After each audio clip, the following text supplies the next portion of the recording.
একদম মাটির ভাঁড়ে করে। আর এখানে এরকম বড় সাইজের সাইজের কিন্তু একদম সিঙ্গারা আছে, ঠিক আছে? তোমাদেরকে সিঙ্গারা কেমন টেস্ট আর চায়ের কিরকম টেস্ট পুরোটাই তোমাদেরকে দেখাবো। এরকম বড় জাম্বু সাইজের সিঙ্গারাটা আছে। চলো প্রথম বাইটটা নিয়ে টেস্ট করা যাক।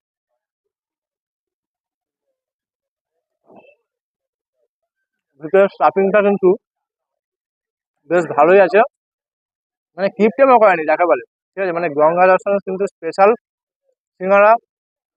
কিন্তু হ্যাঁ, নিচে কিন্তু সস দেওয়া আছে। আর তোমরা যদি কেউ গাদিয়ারায় ঘুরতে আসো অবশ্যই কিন্তু ট্রাই করে গঙ্গা দর্শনে। প্রতিটা খাবার অসম্ভব লেভেলে ভালো হবে। তো সেকেন্ড বাইটটা নেওয়া যাক।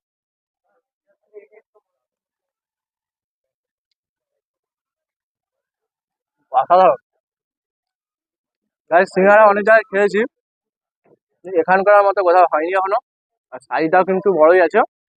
আর ভেতরে স্টাফিংটাও কিন্তু বেশ ভালো দিয়ে আছে, বাদাম আরো। গাইস, সিঙ্গারা নিয়ে কিন্তু কোনো কথা হবে না।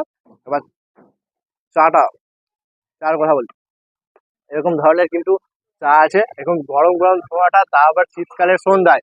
এখন নদীর ধারে বসে, নদীর ধারটা দেখে দাও, ওই সাইডটা নদীর ধার আছে, ওই সাইডটায় নদীর ধার। আর তার সাথে কিন্তু এরকম গরম গরম চা নিয়ে কিন্তু বসে পড়েছি। চলো চুমুকটা দেওয়া যায়। গাইস, পুরো অমৃত।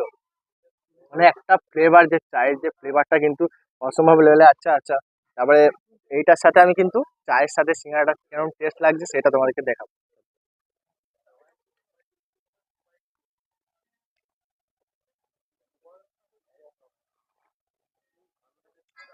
পুরো ফাটাফাটি, অসম্ভব লেভেলে।